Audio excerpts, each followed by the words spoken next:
Hi, everyone. It's Jill. I hope you are doing well and really diving into this new school year. Jess sent me some questions. Jess sent me some questions. Doesn't recognize my face. I'm not really sure what that means. Okay. Are we ready? What is the decision? Why don't I move it up here so I'm not reading sideways? What is the decision you had to abide by either as an authorizer at Nexon? We don't need to mention the name Nexon.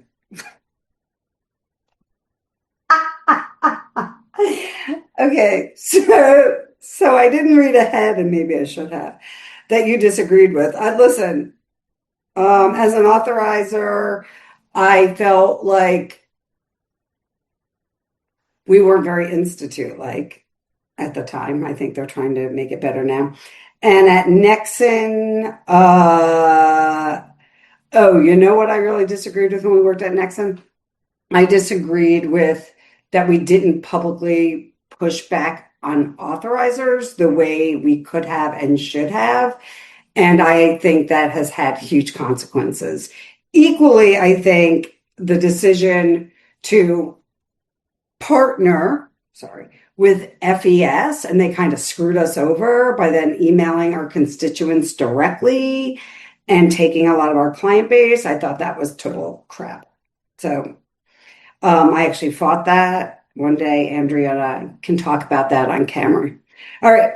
What surprises you the most? I'm reading ahead now. What surprises you the most about the movement 25 plus years in?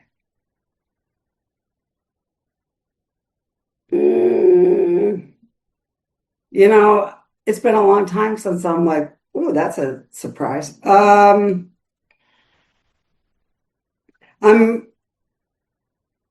I'm genuinely surprised by the unwillingness for some people to work with other people in the charter school world.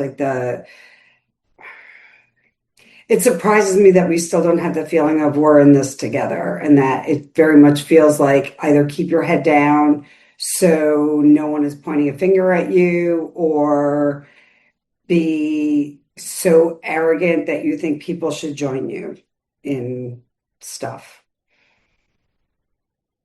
That's not very clear, is it? It surprises me that we've lost this lack of we're all in it together, and we all need to stand together and be public about issues together, whether you are facing those issues or not. I just don't understand why you wouldn't help out another school. So I guess that surprises me. What is the most important piece of advice you'd like to share with schools as they approach the new year? Keep up on your recruitment and enrollment. Spend some time in the hallways, listening, being kind of a fly on the wall. For new teachers, make sure you are, or your coaches, whoever that oversight person is, really watching what they're doing and how they are handling the students in the program. Most things in the beginning of the year, I do a lot of school visits in the beginning of the year, and then I'll go back a few weeks later and to tighten things up. So just make sure when you start out, like, you remind people of policies and procedures, and that includes families. If you have a uniform policy and in the first 2 weeks of school, you can't get people to come into school with their uniform on, like, let's revisit the conversations you are having with your stakeholders. What state do you think is a current exemplar in the movement? Is it New York or not? And why or why not? So it's definitely not New York. So we have one authorizer who's not giving out charters. And then you have another authorizer where the guy who runs the Committee on Charter Schools stated publicly if he had more charters, he would just give them to Success and Zeta.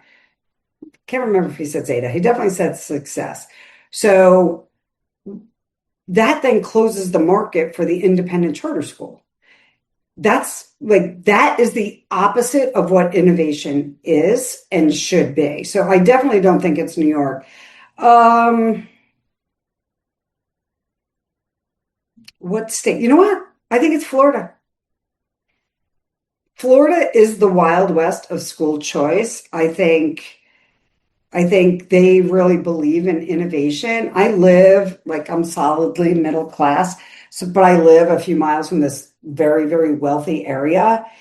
And directly across the street from the new middle school that was just built in Brevard County is an enormous charter school. And then if you drive probably not even a mile down the block, maybe half a mile, there's another huge charter school. So it's the Vieira Charter School, and I think it's Pinecrest Academy. And by the way, they have underneath them a public charter school, which I love. So I would say right now, Florida is the place to be. It is different here. Like or hate Florida, we are the Wild West of education. And so I hope you join us here. Bye.